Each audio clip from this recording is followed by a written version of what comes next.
Alors bonjour à tous, j'espère que vous allez bien. Alors dans cette vidéo, je vais vous montrer exactement comment vous devez paramétrer votre dashboard.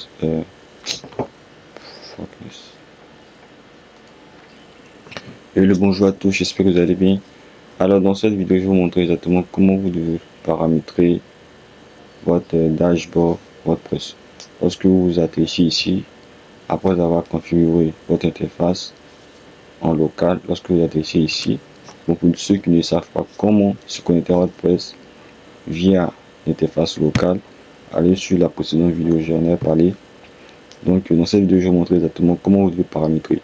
Avant même de créer un site web, avant même d'entamer la création de votre site, il y a certains réglages que vous devez faire obligatoirement pour ne pas être perdu. Voilà. Donc dans cette vidéo, je vais vous montrer exactement qu'est-ce que vous devez faire afin de bien coder votre WordPress, afin de bien structurer vos différents projets. Alors lorsque vous atterrissez ici nouvellement, la première chose à faire, c'est de tout supprimer. Voilà. C'est d'appuyer sur option d'écran de l'écran. Vous décochez tout. Voilà. Vous décochez tout. Vous laissez le dashboard vide. Et après avoir fait ça, vous allez dans Réglages. Dans Réglage général. Voilà. Dans le réglage, dans les réglages généraux, vous observez vraiment qu'il y a plusieurs éléments qui sont là. Nous observons le titre du site, nous allons utiliser le slogan. Le slogan, je ne vous recommande pas de le mettre. Voilà. Mais par contre, l'icône du site, vous devez mettre l'icône de votre site. L'adresse web de WordPress. Alors, l'adresse web, c'est l'URL du site. Vu que nous sommes en local, donc c'est très évident que l'adresse est ce nom. Voilà. L'URL dans le site, voici l'URL dans le site. Parce que nous sommes en local. Voilà. Adresse, email, on scrolle vers le bas. Langage du site. Bien évidemment, en fonction de ce que vous voulez. Moi, je code en français. Fuseau horaire Paris. Format de date. Voilà, on laisse tel qu'elle est, on scrolle vers le bas.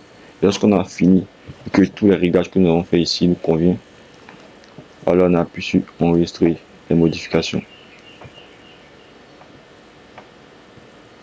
Voilà, appuie enregistrer. Maintenant, on va dans écriture. Voilà, on essaie de scroller pour voir quels sont les éléments qui nous conviennent.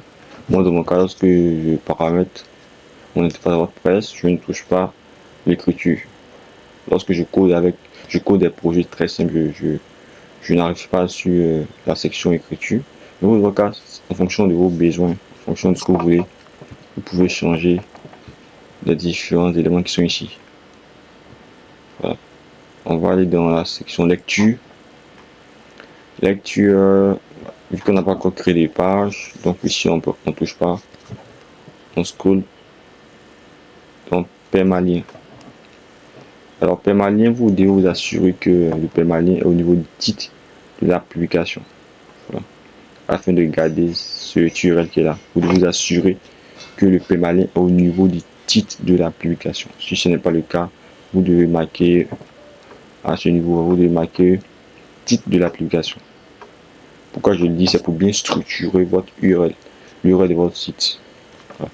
Lorsque vous allez sur la page accueil, la page service, la page contact, il faudrait que l'URL soit bien précis en fonction des chemins.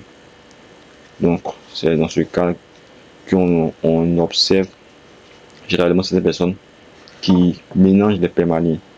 Donc, vous devez assurer que le permalien est au niveau du titre de l'application. Et lorsque c'est fait, vous appuyez sur enregistrer. Voilà. Après avoir paramétré les réglages, vous allez dans page. Page, vous supprimez tous les pages qui sont là vu qu'on n'a pas besoin.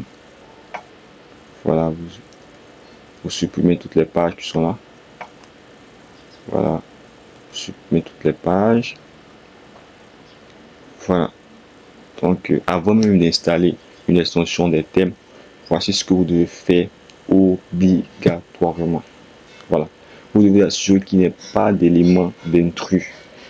Avant même d'installer une extension, un thème, vous devez vous assurer qu'il n'est pas un intrus, c'est-à-dire des réglages qui sont mal ordonnés. Vous devez assurer que tout soit bien propre, que tout soit vide avant même de vous lancer dans la création de vos pages, dans l'installation des extensions des thèmes.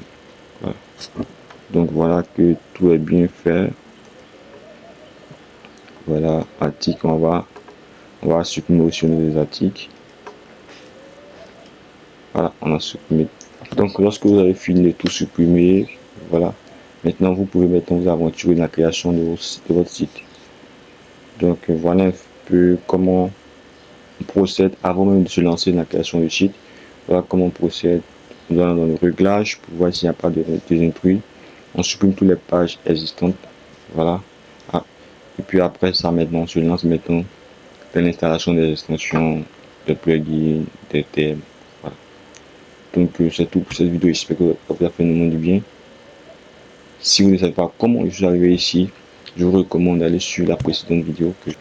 Donc dans la prochaine vidéo, je vais vous montrer comment installer des thèmes, des plugins, comment créer des pages. Donc si cette vidéo vous a fait énormément du bien, likez-la, partagez. Et on se donne rendez-vous pour un prochain. Et on se donne rendez-vous pour une prochaine vidéo. Et comme toujours, si vous voulez être le premier millionnaire de votre famille, faites ce que les autres ne font pas et écoutez ce que les autres n'écoutent pas. Que Dieu regarde, c'était Calme AB. Big up.